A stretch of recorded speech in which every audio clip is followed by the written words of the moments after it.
Safe Space Ebenezer is officially opened this morning in literally a couple of hours by the Mayor, Geordin Hill-Lewis, who joins us now. Geordin, good morning. Good morning. Obviously, driving Ebenezer Road to work and home from work to home on a daily basis. I've been watching the work there, the construction of the accommodation and the digging up of the road to lay the water and electricity cables. And, the lights were shining brightly, the outside lights on the accommodation cabins. How many people will be accommodated there? 330, John. Okay. Unless it goes back further from the road than we can see, that means they're jammed in a bit, or how many people per cabin? What level of spacing is there? No, it's quite a huge area. It goes all the way back. It takes up most of the space of that road depot underneath the flyover. So it goes all the way back past that old school there. I forget the name of that school, but Okay. all the way to the kind of bend in Hillensusman towards Greenpoint. So it's quite big. And what is supplied as part of the shelter program? Okay, it's obviously shelter. It's dignified. It's full toilets and shower facilities.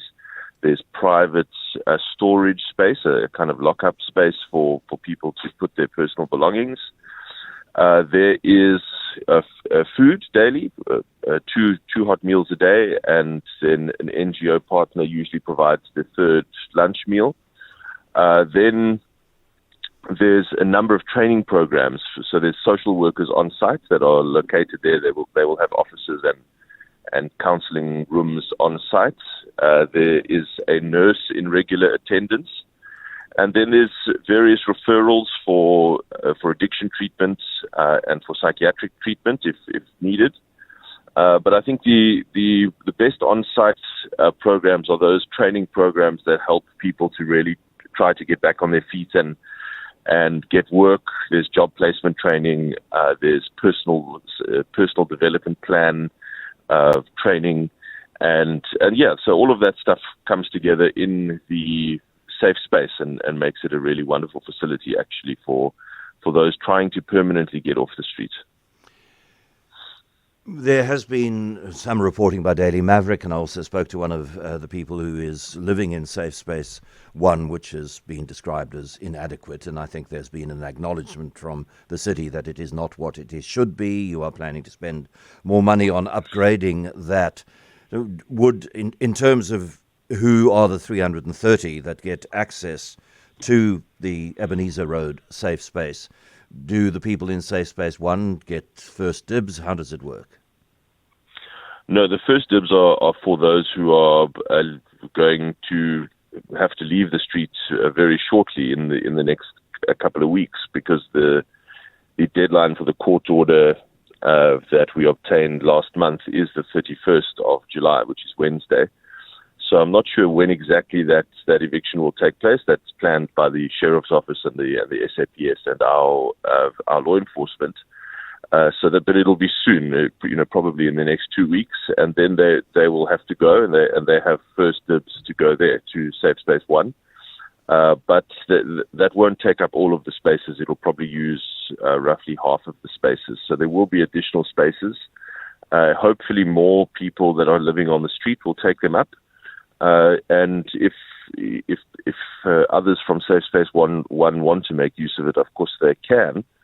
And that will also free up extra spaces at Safe Space 1 for other people. So it is an injection of new spaces into the system overall. When do you expect Safe Space 1 to look like what, from the outside, this Ebenezer Road Safe Space looks like?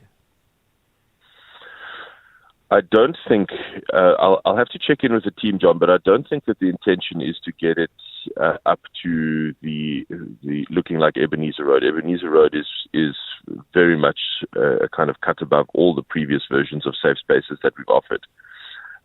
There are certain upgrades that will happen at Safe Space 1, but I don't think that the intention is to make it the same as Ebenezer.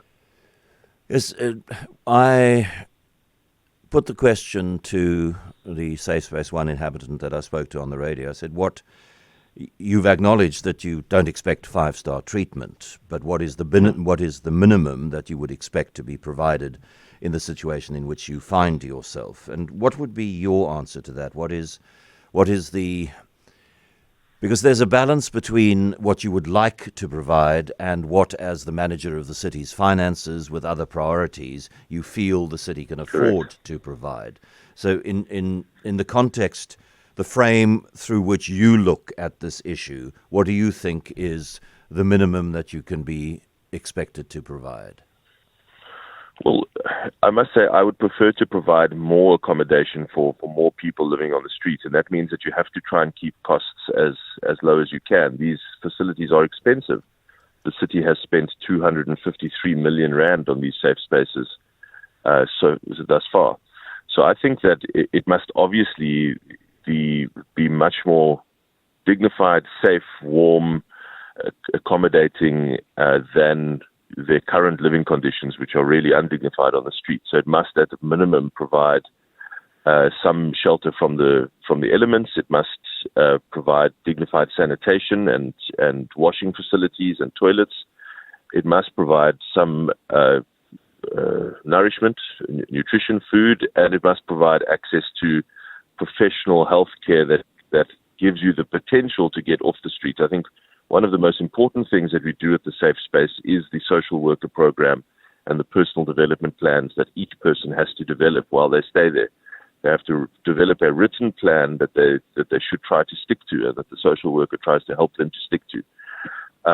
For me, that's the most important element for the Safe Space program. Thank you very much indeed, Mayor Geordin Hill-Lewis, and the official opening of that Ebenezer Road Safe Space is in a couple of hours' time.